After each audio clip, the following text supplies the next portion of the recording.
Hi, everyone. I'm Darren Dunphy. I'm an educational advisor here at Blackhawk College. I hope your day is going well. Today, we're going to go over how to use your degree audit, how to maybe do some what ifs in your degree audit, and then also how to read the plan in your degree audit that you and your advisor will have worked on together for you. The first thing I want to do, though, is show you how to locate your advisor's contact information. So if you navigate to our main page, bhc.edu, there's a student resources tab there. Hover over that, and then over here on the far left, it says student support, and there's an advising tab there. Go ahead and click on advising, and this will take you to our homepage. There's all kinds of tools here, but if you scroll down a little bit, you'll see that we have all the information for our advisors. East Campus advisors are here. Then all the Quad City campus advisors are listed and all their contact information as well. Most of our advisors have made a video as also. So if you haven't met them yet, you can click on those to learn a little bit more about your advisor and who they are before your meeting. Anyway. So let's go ahead and dive into degree audit. What you're going to want to do is, again, go to my Blackhawk when you're at the homepage there, and then click on the student tab on the far left.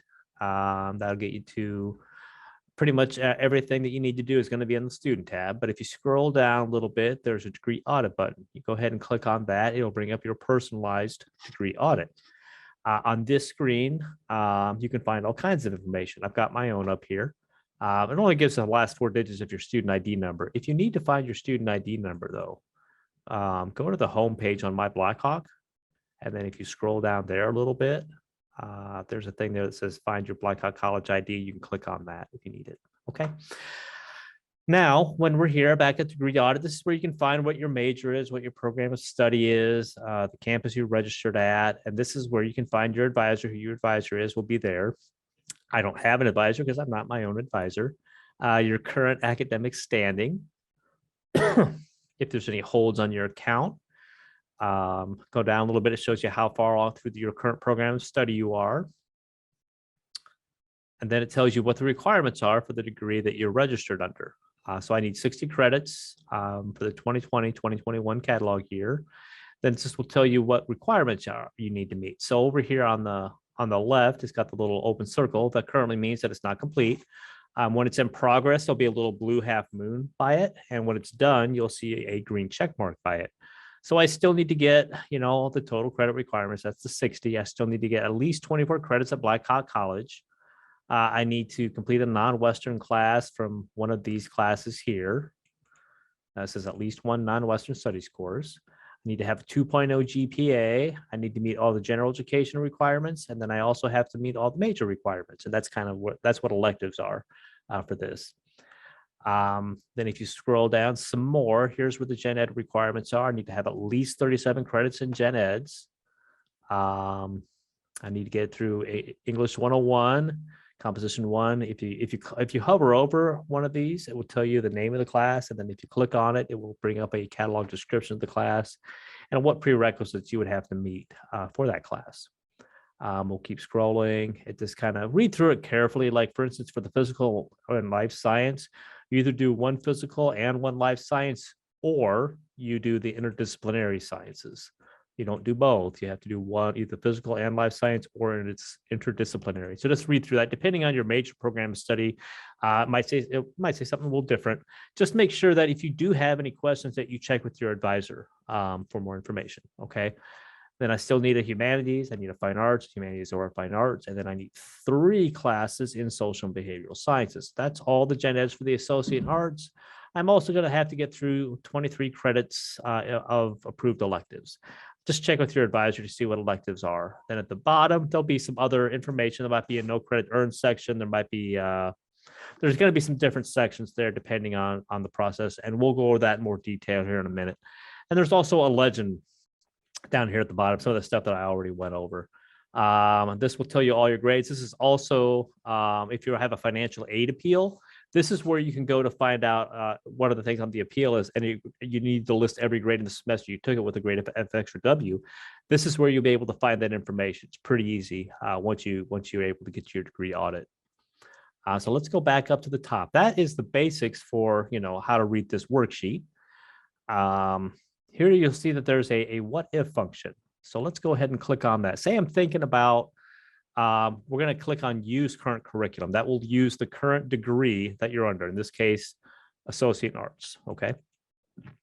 But I'm trying to figure out classes for next semester. So ideally you'll meet with your advisor. Once you get over 15 credits though, you don't have to. This is a tool that you can use to kind of, help you out with that. So let's say, or just to get an idea of what you might take. So say I'm thinking of English and I'm thinking about English 101. So we'll put in English for the subject, 101 for the number, and we'll hit add. It'll show up down here, and keep doing that until you've got all the classes in there. I want to try to get a life science done. So I want to get a biology course, biology 120. I saw that. That is a nutrition course. And I know I need a developmental math course. We're going to put in math 081. Once you've got all the classes that you want, or I'm going to put in one more actually. I'm going to put in biology 145. That's anatomy and physiology. I'm interested in that. So once you've got all the classes you're thinking about, and you can keep going for quite some time with that actually, hit process here. And what that will do, it will show you how the classes that you've inputted will apply towards the plan. So there's composition 1 in the plan. Then my life science, hey, biology 120 didn't show up there. Well, it doesn't fulfill the life science requirement. So if we scroll down a little bit further, we'll see it's been applied to electives. And then the anatomy 145 the biology 145 has been applied to electives as well. Okay, where's my math course? Well, remember it was a developmental math course. So if we scroll down a little bit, it's under not counted. You won't get college credit for a class that begins with a 0. But those classes that begin with a 0 might be required for you to advance to the college level classes. Okay. Well, that's interesting. So let's take a look back up here. Same thinking, well, that's all good and fine, but maybe I want to go for an associate in science instead. So go back to the what if analysis and click on that. That will click on the little hashtag over there. That will bring this back up here. So we're going to uncheck use current curriculum. And what we're going to do then is put in associate in science. And then our areas of study, we're just going to pick associate in science. And then we'll have to put the classes in all over again. So we'll biology 120. We'll do biology 145. We'll do English 101. And then math 081.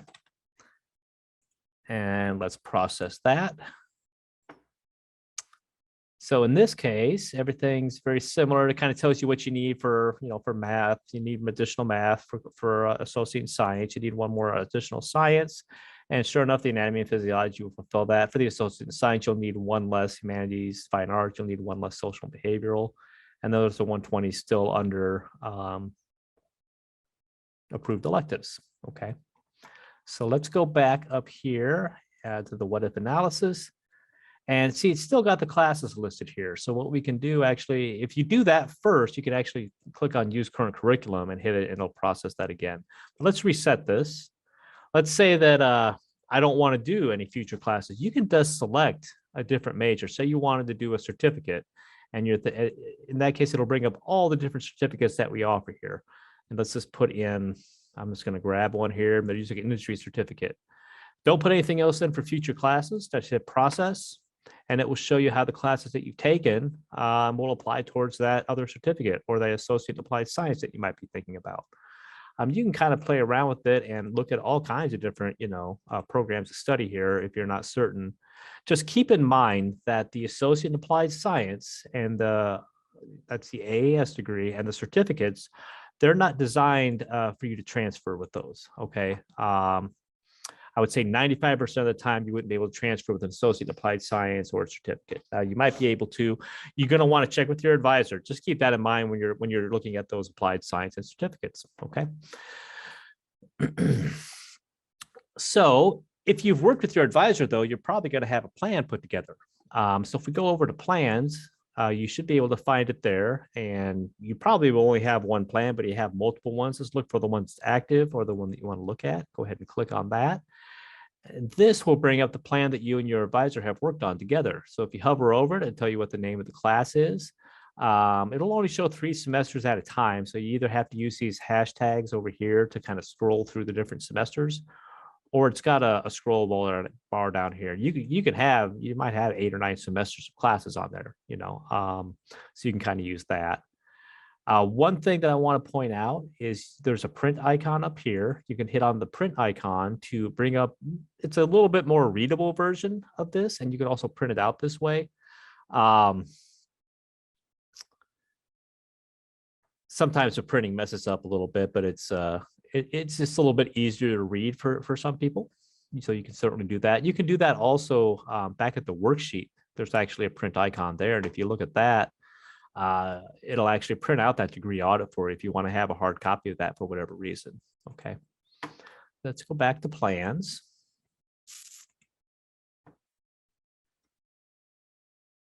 And one of the things that that you can do here. Now, some of these classes might be flexible. You might be able to, you won't be able to move your classes. They'll be locked. Your advisor's the only one that can move that around. However, just keep in mind, this is not a contract. This is nothing official that you absolutely have to stay with. You'll work with your advisor to figure out the best courses for you at any given time. Now, over here, there is an audit button. So I'm going to click on that audit button. This will bring up how the classes that are in the plan will apply towards that associate in arts degree. So it says, I still need one of these math courses. I still need to get a life science class in there.